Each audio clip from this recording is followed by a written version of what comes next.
Good morning, students. Welcome back to chemistry class or your science class. In my previous class, I discussed about metals and their physical and chemical properties. Remember the definition of metals? What is that? Metals are electropositive elements. Why they are called electropositive elements? Because they lose electrons to become positive ions. That's why they are called electropositive elements. So metals are electropositive elements. Can anyone define non-metals?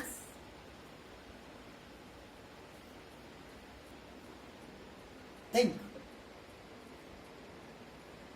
If somebody loses, somebody has to gain. Enough hint? Come on. Okay, I will define. Non-metals are electronegative elements. What does it mean? What does it mean? Non-metals are electronegative elements.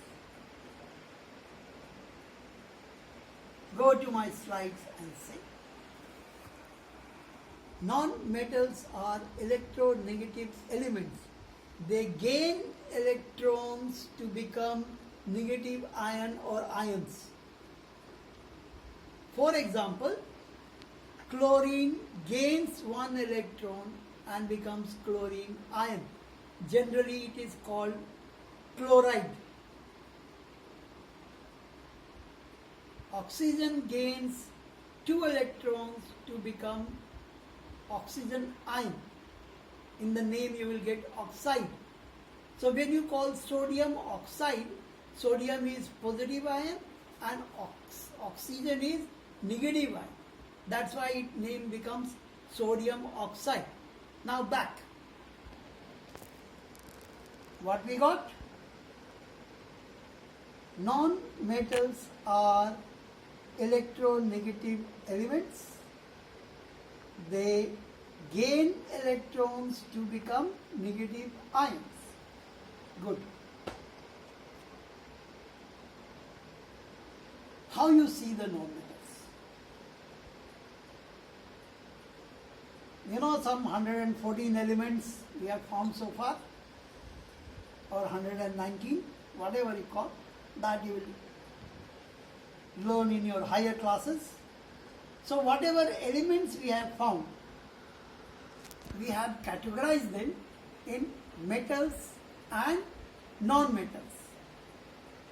There is one simple category also, I will give you a hint about it and you will find out in higher classes. First category is metals. Second category is non-metals. Third small category we call it metalloids. Metalloids which show the properties of metals and non-metals both. So that's why they are, exceptions. Anyway, none of our business about metalloids, we will not study them. But we should know it. So those elements which are non-metals are electronegative elements. How we will find out? Simple. From the group of all the elements, take out metals, rest are non-metals. Good. Non-metals are more and they are more useful. Can you give some examples of non-metals? Hydrogen, oxygen I gave. Any more? Carbon? Yes. Nitrogen? Yes. Think more, as many you can think. Well, non-metals are found in all the three states, Punjab, Bengal and Gujarat. Is it?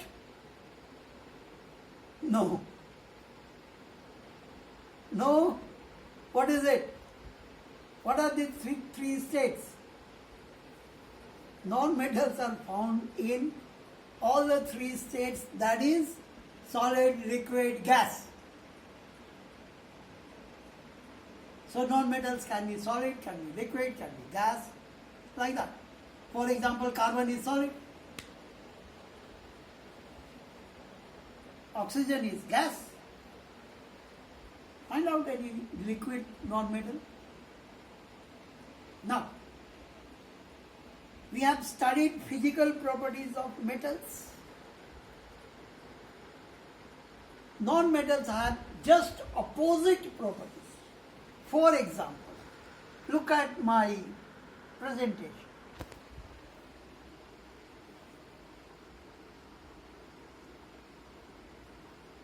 Physical properties of non-metals. They are non-lustrous, means luster you know not. They are non-lustrous except, find out what is that exception. Non-lustrous means they don't have any typical shine or color. They are bad conductors of heat and electricity except, find out what is that except. From the book you will get it.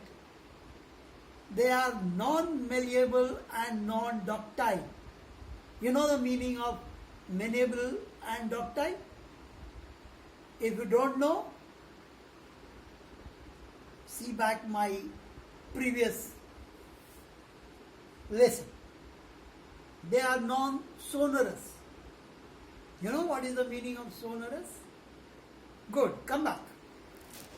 So, I have given you few properties of non-metals. These are physical properties of non-metals. What your job should be or will be. Your job will be to find out as many properties you can find out. And one definite homework is coming. That is, write the difference between physical properties of metals and non-metals. You will make table, and in tabular form you will write the differences, as many as you can find out from your book. Any of the term you don't understand, in that differences, put your question in the inbox or on my WhatsApp page. Now, the chemical properties. Look at my slide. There. Chemical properties of non-metals. And you know, when we were studying chemical properties, what we did? We started with how do they react with air or oxygen, how do they react with water, how do they react with dilute acids, and all that. Now, first reaction with oxygen. That is a very interesting reaction. Most of the non-metals react with oxygen to give acidic oxides. Catch the word acidic oxides. Come on. What does this acidic oxide mean? What does this acidic oxide mean? Anyone? If you quickly know it, in my inbox you can write. Some people are chatting, hello, how are you? Fine to see you. No nonsense in the chat box. Just write, what do you think about acidic oxide? Well, if you cannot think, back to my presentation. Acidic oxides react with water to give acids.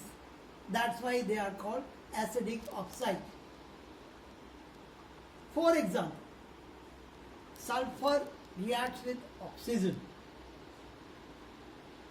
it reacts in a very typical manner.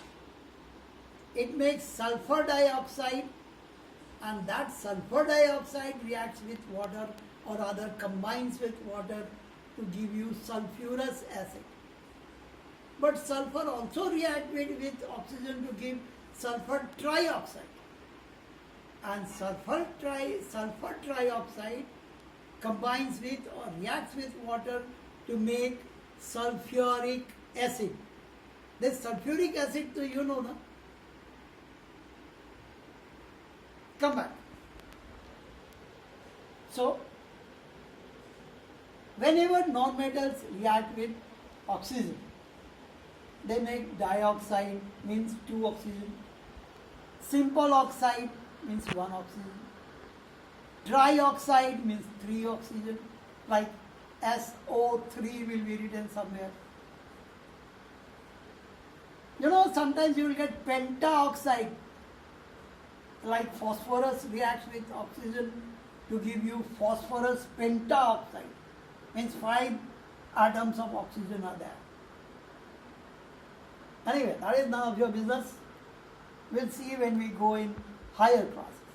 Again, back to my presentation. One more important thing.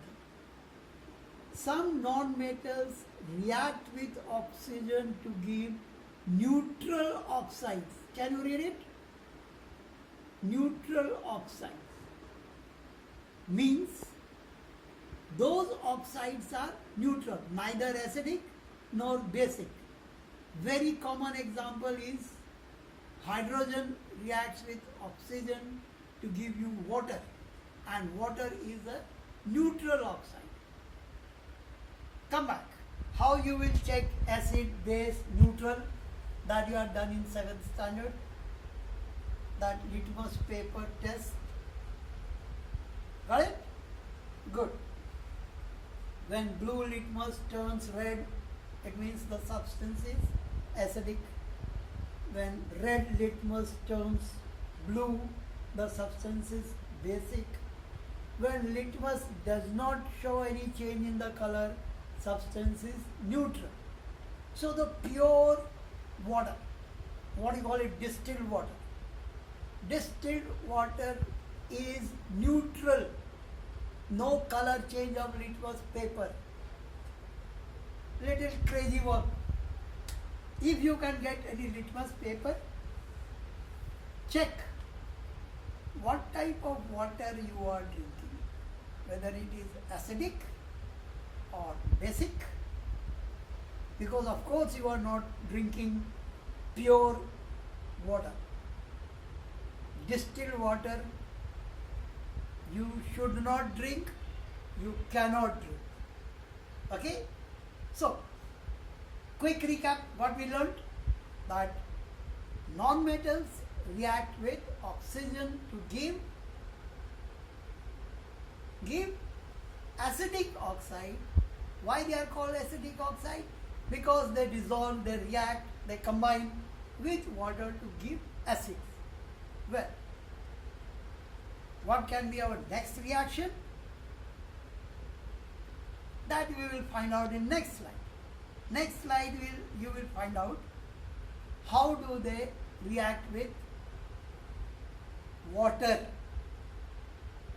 or even dilute acids. Look at the slide and happy. What is that?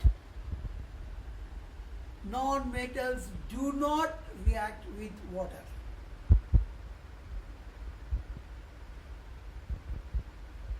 Something else? Non-metals do not react with water.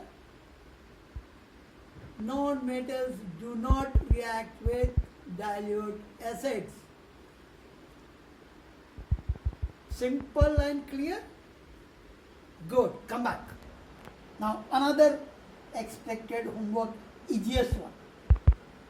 Write the difference in the chemical properties of metals and non-metals. Got it? Now, Next, what is important in our understanding is the properties of metals and properties of non-metals. We have generally studied properties of metals and non-metals. Now I believe you will be clear with the properties of metals and non-metals. You will be clear with the properties of specific metals, physical and chemical properties, and you will be clear with the properties of non-metals. Now one small thing I would like to tell you, you might have heard about one thing, what they call it, rust. What is rust?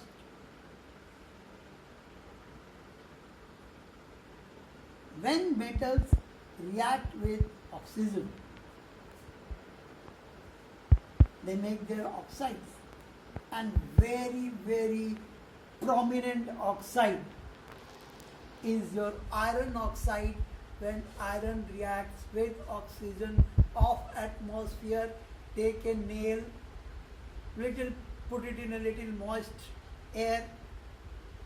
After 3-4 days, you will see that the shining nail becomes brownish. What we call it? Nail has got rusted. So, rusting is basically a process in which metals combine with oxygen and give their oxides. You might have seen your copper vessels. If you don't clean them for quite a long time, what you get? You see and find out what color you can see on that copper vessels. Some colorful thing come out. Iron, I have told you, iron gets rusted.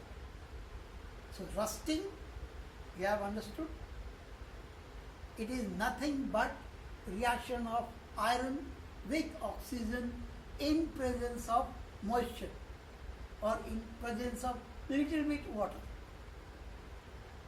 There are two important things required for rusting. Number one, oxygen or air. Number two, what? Water.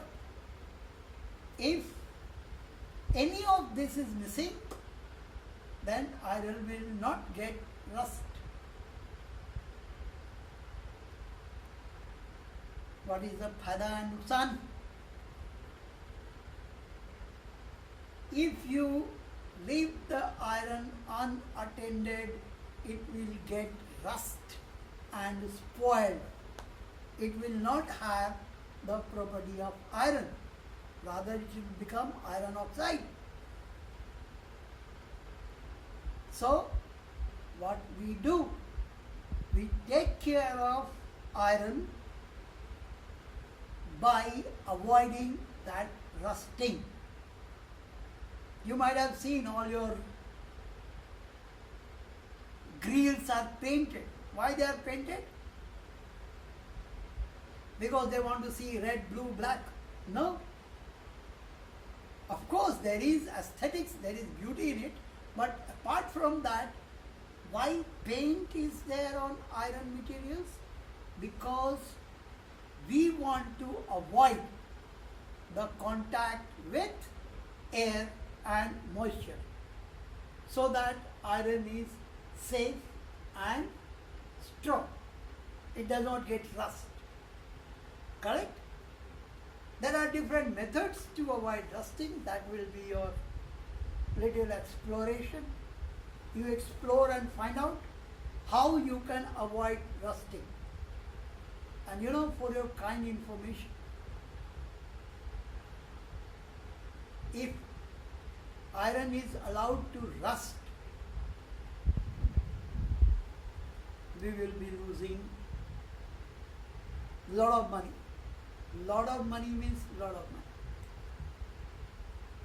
Because it takes 20 to 30 days to get 20 to 30% of iron changing into rust. So, difficult, loss of money and loss in strength of your iron material. Anyway, so our chapter ends. I hope you have understood the basic topics. I hope you will be able to read your book again with this much of background lectures or explanation are given you. Now what to do? The homework. I'll give you little homework or may not give you little homework from the topics which I have taken today, but your homework will be all the objective questions which you will do in your book, all the part short answer and long answer question you will do in your notebook properly. One of your friend asked, "Sir, this time you are not giving keywords. This time I am giving you a little challenging work and I'll see how smart you are. You will collect the keywords and how they are defined or what is their meaning in minimum possible words. And I want to check who collects maximum keywords and puts it in a proper way. So sometimes in my style of teaching, sometimes the keywords come before the chapter, sometimes keywords come after the chapter. Your job will be to find out keywords, your own keywords, try to take help of the book and get me as many keywords as you can. Be happy, be safe, be healthy, enjoy your online classes. God bless you.